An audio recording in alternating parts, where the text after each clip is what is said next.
divergent itu sendiri ada bullish, ada bearish divergent ya.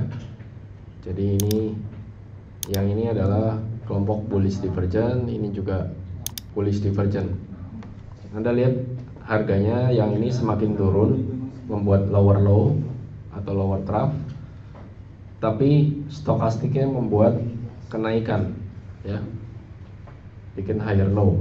Kalau yang ini harganya membentuk higher low, tapi stokastiknya membentuk lower low, maka arah selanjutnya akan naik.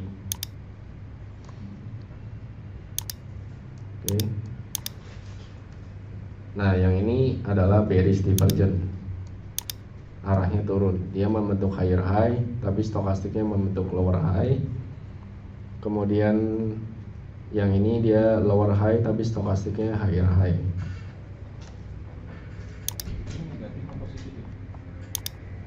Iya, campur. Yang ini positif, yang ini negatif.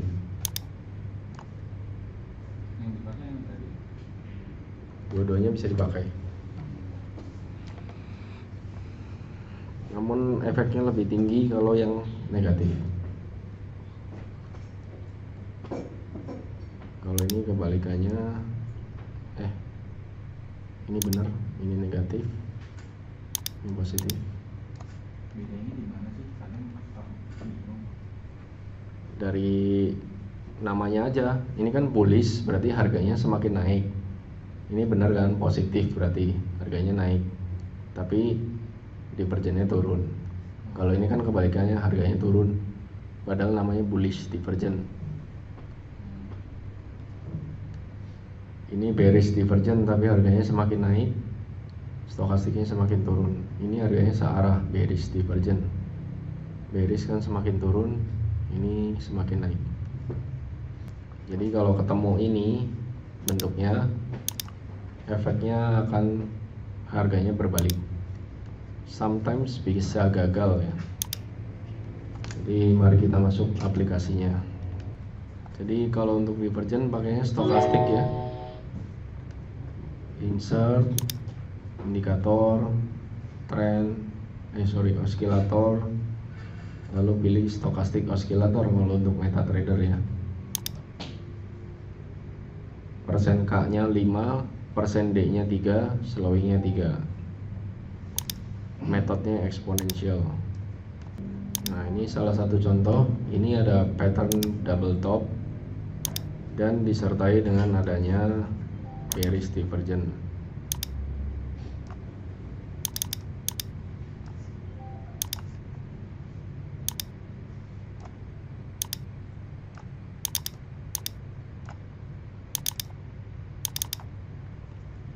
Ini membuat double top, dia kanannya lebih tinggi,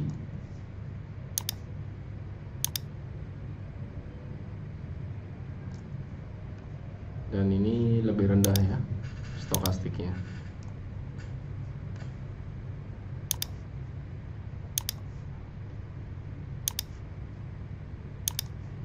Nah, ini contoh divergent. Jadi entry-nya adalah menggunakan false break kalau divergent. Ini area resisten, high-nya di sini ditembus oleh ini ya, candle hijau. Ini saya hilangin garis atasnya supaya lebih kelihatan. Nih saya zoom ya. Jadi dia garis atas telah dilewati oleh ini, candle hijau, lalu dia masuk lagi dan low-nya si candle hijau ditembus, maka sudah boleh entry. Entry-nya di area sekitar sini ya, berarti bisa pasang sell stop kalau ada divergent. Biasanya divergent jadi duluan sebelum swing ya. Ini swing high terjadi, lalu divergent, silakan entry. Bisa juga di bar yang ini berarti ya. Targetnya pakai Fibonacci aja kurang lebih 1618. 1618 itu divergent. Oke. Bisa juga terkadang dia setelah false break naik dulu, kenaikannya tidak menjadi higher peak ya. Yang penting selama dia masih di bawah peaknya, dia masih akan tetap turun. Dan ingat, divergent itu harus confirm setelah terjadi crossing. Ini kalau ini kan crossing ya.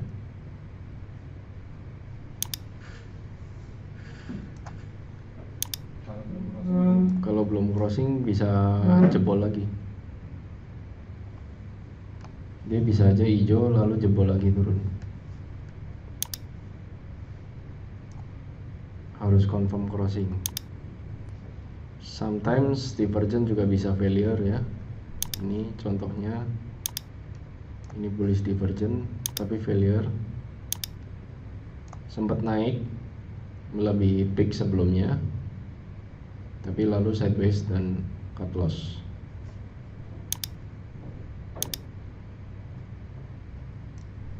Nggak sampai 1618, cuma sampai 1272 ya.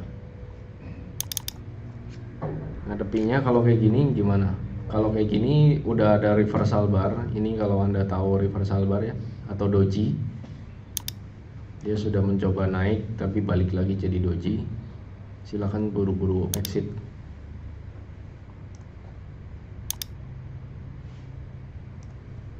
Ini juga sama ya. Ini bikin divergent tapi bikin inverted hammer, dikombine dengan candlestick pattern ya. Ini bullish divergent, coba naik tapi bikin inverted hammer, buru-buru cut loss atau take. Ini juga bearish divergent,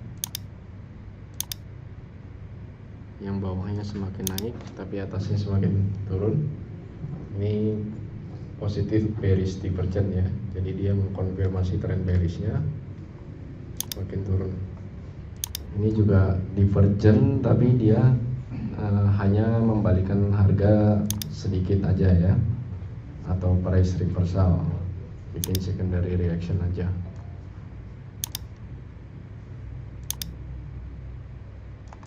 Ini contoh divergent, dia mencoba untuk menjadi double top tapi gagal ya. Jadi cuma bikin secondary reaction dari bullish trend, karena dari pergerakan rally ini dia belum pernah ada secondary ya. Jadi secondary-nya bikin divergent, terus dia cuma bikin kepala cangkul aja lalu naik. Sometimes divergent juga nggak begitu kelihatan ya, seperti ini.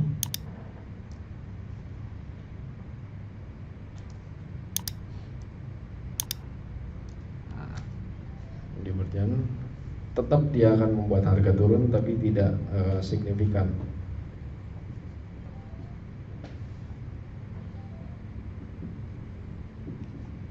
Price action tetap lebih penting ya. Jadi price actionnya adalah ini kan bullish trend dan kemudian ada bearish divergent, paling dia bikin secondary reaction, lalu dia seharusnya akan tetap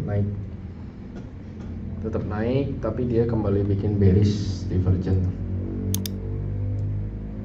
Ini dia patah di tengah dan bikin bearish divergent ya. Dia kembali turun. Tren bullishnya sudah mulai melemah dan dia menjadi sideways.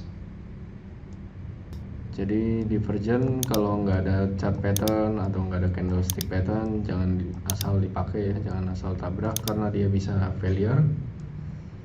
Harus dikombine dengan price action lainnya. Pengaruh news mengacaukan divergent atau mendukung divergent? Biasanya mendukung, Pak. Ini juga divergent bearish ya, ini semakin turun tapi stokastiknya semakin naik, jadi dia melanjutkan pelemahan. Harusnya efeknya begini Pak Jo. Tadi contohnya Pak Jo yang terakhir kan kayak gini tapi tetap naik. Ya bearish divergent, atasnya yang digaris.